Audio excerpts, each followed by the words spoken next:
So like so many this evening, I'll be stepping outside my home to join the rest of the nation and clap for the incredible work being done by our frontline carers and key workers.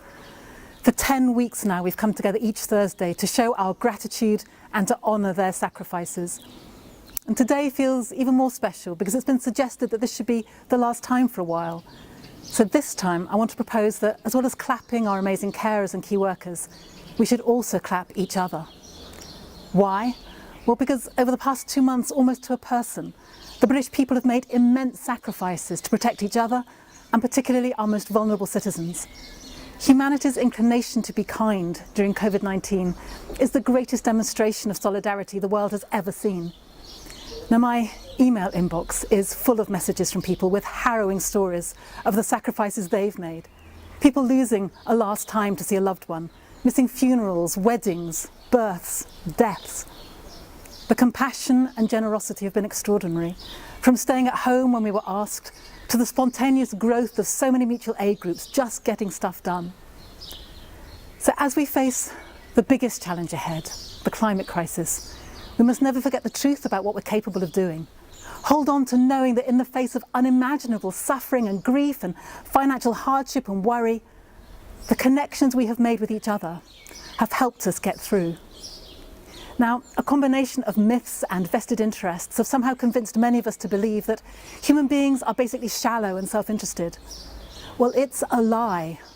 The inclination to goodness is hardwired in humanity. Despite the danger and fear and terrible sadness caused by this pandemic, we can now finally demolish the miserable mythology of human selfishness. The hundreds of thousands of volunteers willing to risk their lives to help out, the millions of key workers who put duty and compassion above their own safety, the mutual aid movement which has brought together communities up and down our land, determined to ensure that none amongst us suffers unnecessarily or alone. Now, the courage and solidarity of the British people stands in stark contrast to the leadership our country has suffered during this crisis. And I think that's why we are all so angry over the actions of Dominic Cummings. It's as if all those sacrifices are being thrown back in our faces. So I share your fury in face of the complacency, incompetence and dishonesty that we have endured. But just as we have changed as a nation, then as communities, as individuals, we have to believe that if we apply the right pressure, if we the people show the lead, we can force even this government to do the right thing.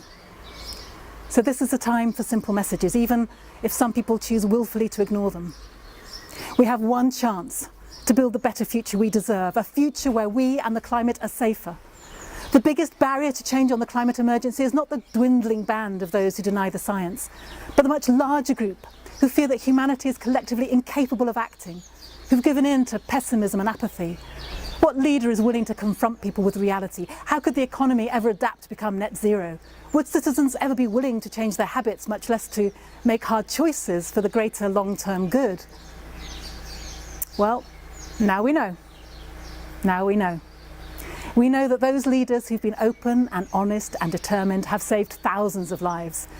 We know that if they must, governments can sustain people while the economy goes through changes much more rapid or severe than are necessary to tackle the climate crisis. And most of all, we know that humanity has demonstrated its capacity to act together to meet a common challenge and to protect those in greatest need and danger. Better is already happening, and it will continue happening for as long as we remember the remarkable things that we have done together. And soon the history of these tragic and inspiring days will be written. Will it be the history of extinction or the history of recovery and renewal? Well, that's the choice, and it's a choice we're all making now. So let's choose with hope and courage. First, to commit to a green recovery. From energy efficiency to clean transport, the best way to get people back to work and to modernise our economy is the green way. Our economic plan must also be our climate change plan. Second, let's choose to build a better future from the bottom up, tapping into the incredible energy and generosity shown by the people of Britain. Let's give every part of our country the tools they need to build inclusive and sustainable places and communities. Share power, share resources, share responsibility. And third, let's choose to put people back at the heart of our democracy, all of us as partners in designing a better future for our nation. And fourth, Let's choose to extend the connections we've made in our communities, work together whatever our political beliefs, make the UK a beacon for international cooperation and the first mover in helping rebuild and renew the global institutions that we need to tackle the climate crisis.